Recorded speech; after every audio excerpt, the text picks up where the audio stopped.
Бұл жаһандық дағдарыстар мен түрлі шиеленістер өршіп тұрған күрделі кезеңде атқарар рөлі орасан зор, жауапкершілігі ауыр, міндеті маңызды кәсіп иелері туралы бағдарлама. Шубат Қазақстанның киелі жерлері және жылыжайда өсірілген көкөністер. Америка Құрама Штаттарының елшісі Джордж Кролл Diplomats лайв бағдарламасында.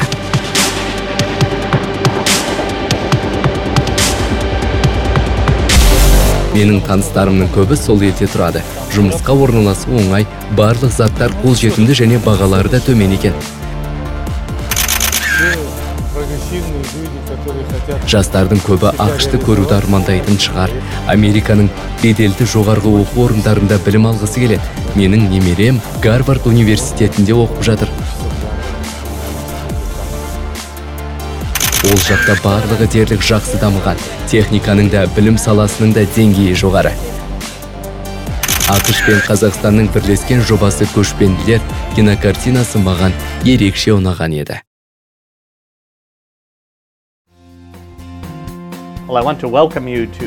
Америка Құрама Штаттарының Қазақстандағы елшісінің резиденциясына қош келдіңіздер. Бұл нысан Астанадағы елшілігіміздің аумағында орналасқан.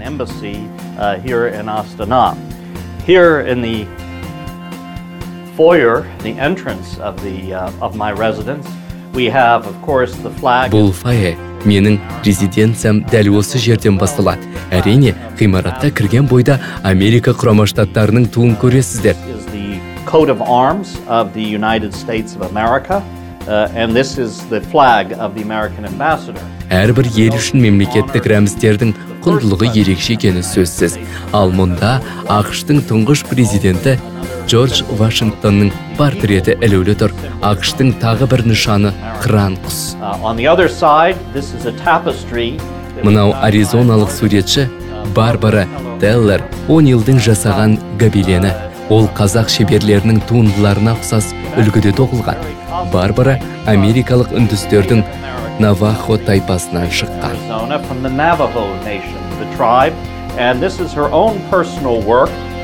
Осы жұмысты ол Аризона қойларының жүнінен жасаған. Назар салып қарасаңыз, белгілі бір символиканы көруге болады.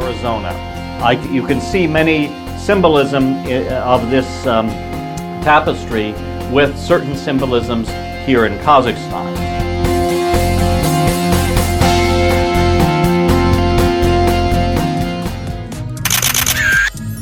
As well as this picture, which is also a picture from the place. Қазақстандық суретшілердің жұмыстарынан да мен осындай белгілерді байқаған едім. Бұл картина мен туылып өскен жерден әкелінген. Туындыда Род Айленд жаңа портының жағалауы бейнеленген. Шаңыраққа ұқсайды.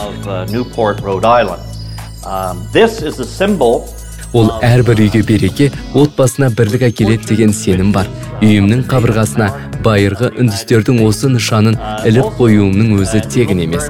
Өйткені америкалықтар оны үміт пен сәттіліктің символы санайды.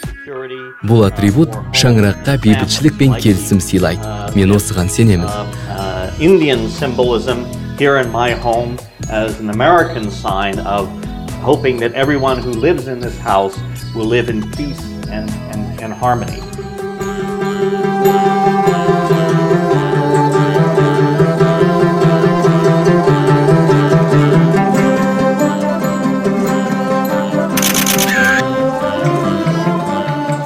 Ал мынау қазақтың киіз үйі. Резиденциямның төрінде тұр. Мен қостанайлық бір отбасымен таныстым. Олар киіз үй жасаумен айналысады екен. Міне бұл керемет туынды сол шеберлердің қолынан шыққан. Үйдің көлемі туралы айтар болсақ, оны бір жерден екінші орынға жеткізу үшін кем дегенде 3 түйе қажет.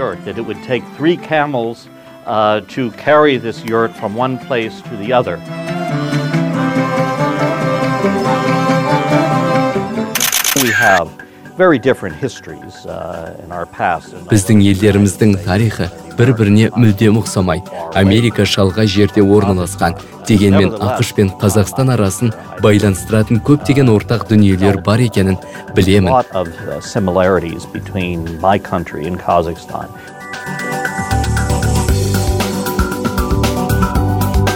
Қазақстан жер аумағы өте үлкен мемлекет саналады. Географиясы туралы айтар болсақ, мұнда мөлдір бұлақтар да, заңғар таулар да, кең жазира дала да, шөлде шөлейт те бар. Осы жағынан Қазақстан Америка Құрама Штаттарына ұқсас.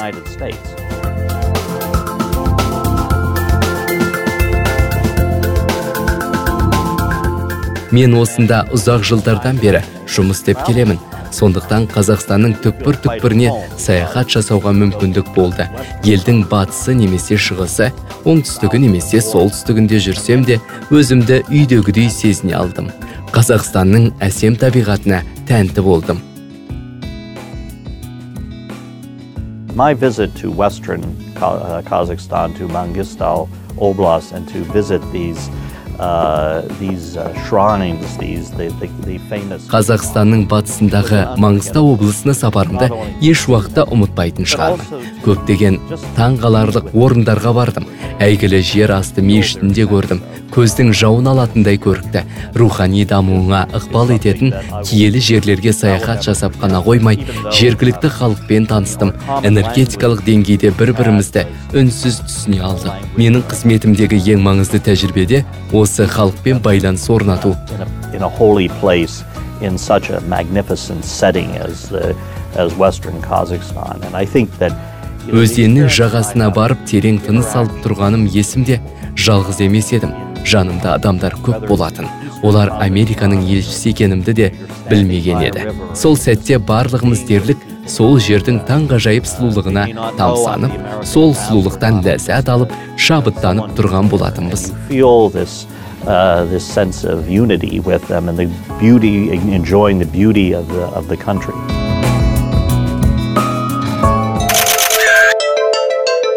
We have done an awful lot together. I mean, back in the early 1990s when I first came here, the decision of Kazakhstan. 90-шы жылдардың басында бірлесе отырып көптеген жұмыстар атқардық. Қазақстан үкіметі экономикалық байланыстарды дамыту аясында ірі америкалық энергетикалық компанияларды елге шақырған болатын. 25 жылдан бері мұнай және газ саласындағы қарым-қатынастар нығайып келеді. To bring American and Kazakhstan together in economic development, and that has continued over these. 10 жылдан астам уақыт бойы біздің компанияларымыз қашаған кен орнында жұмыс істеуде.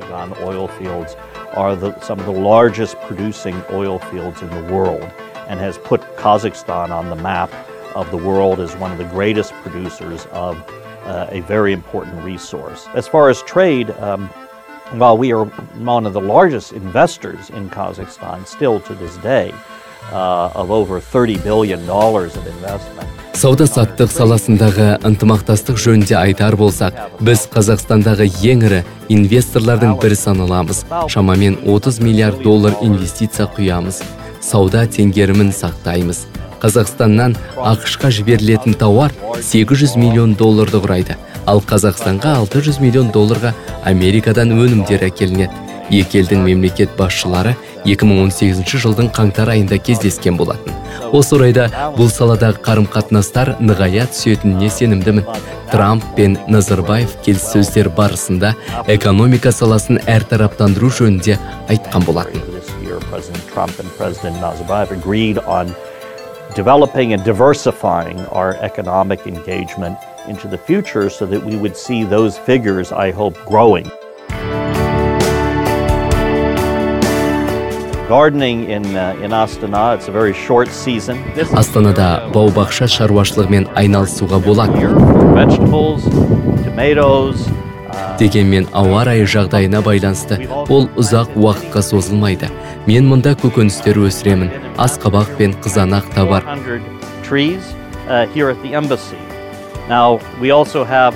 Қазақстандағы елші қызметіне тағайындалған уақыттан бері көп ағаш отырғыздық. Барлығын есептесек, шамамен 400 түп тал шығып қалар. Жуырда жылыжайлар да пайда болды. Ауа райы жағдайына қарамастан өсімдіктер еге береміз. Мұнда қызанақ, қияр және бұрыштың әр түрлі сорттары кездеседі. Мен ұрықты Америка Құрама Штаттарынан арнайы келгенмін. From the United States of America, various varieties to plant them here in Kazakhstan. So this is a very important part of the Көкөністерімнің қаншалықты керемет өсіп жатқанына өздеріңіз куә болып отырсыздар. Маған томат өсімдіктерінің хош иісі ерекше ұнайды.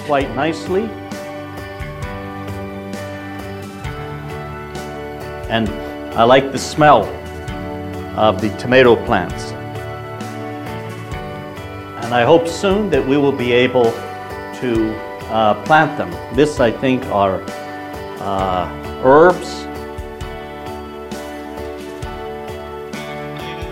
But we have to keep them very warm until we plant them in the garden. And here we have our new trees that we have planted here around the residence. I hope that they will break the wind, which is very strong here in Kazakhstan. Шөптердің де сан түрі жайқалып тұр. Оларды бау-бақшада өсіргім келеді. Бұл ағаштарды резиденцияның аумағында отырғыздық. Алдағы уақытта олар бізді желден қорғай алады деп ойлаймын. Сонымен қатар мұнда бадана, кәді мен баялды өсіремін. Қандай өсімдікті қай жерде отырғызу керек екенін мен жақсы білем. Мысалы, асқабақ дәл осы жерде өседі. Өкінішке қарай, қауын егу үшін Астана өте суық қала. But it's too cold here for the melons. In Uzbekistan, of course, dini are very important. Well, before I came to Kazakhstan, which is now over 3.5 years ago, I was... Қазақстанға келмей тұрып, Америка құрама штаттарының Өзбекстандағы елшісі қызметін атқарған болатынмын. Қазақстанның оңтүстіктегі көршісі Өзбекстанда 4 жыл тұрдым. Before that, I had been the deputy secretary. Одан бұрын Вашингтонда орталық Азия істері бойынша мемлекеттік хатшының орынбасары қызметін атқарған едім. Мен Америка құрама штаттары мен орталық Азия елдері арасындағы қарым-қатынастарды дамыту мәселелерімен айналыстым. Жұмыс барысында осы аймақтың бірқатар елдерінде, атап айтсақ Түркменстан, Қырғызстан, Тәжікстанда болдым. Бұл жұмысқа кіріспей тұрып, Беларусь жеріндегі Америка дипломатиялық ведомствосының басшысы миссиясын атқардым. Демек 26 жыл бойы бұрынғы КСРО елдерінде жұмыс істедім.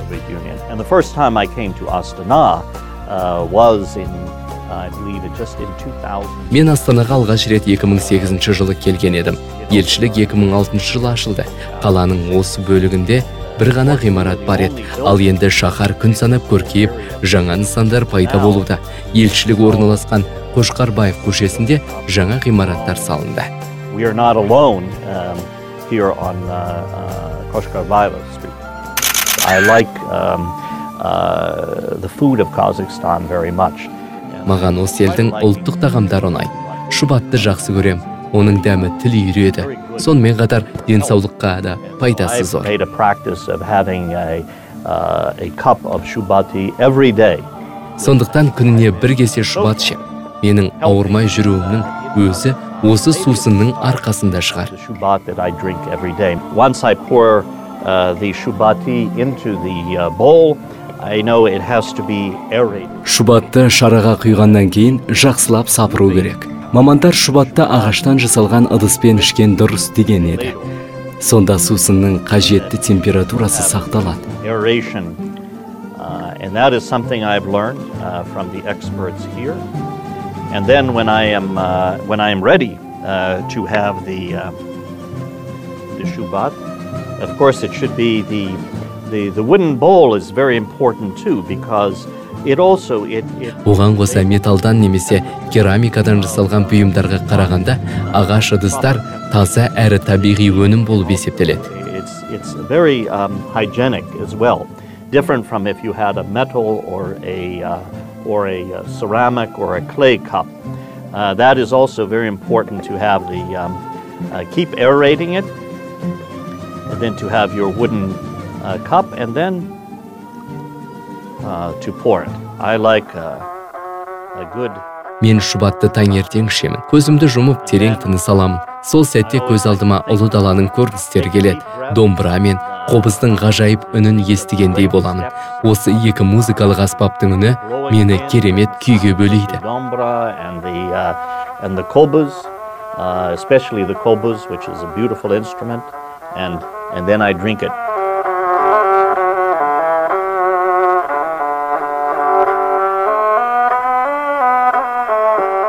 Міне, мен арайлап атқан әр таңымда осылай қарсы аламын.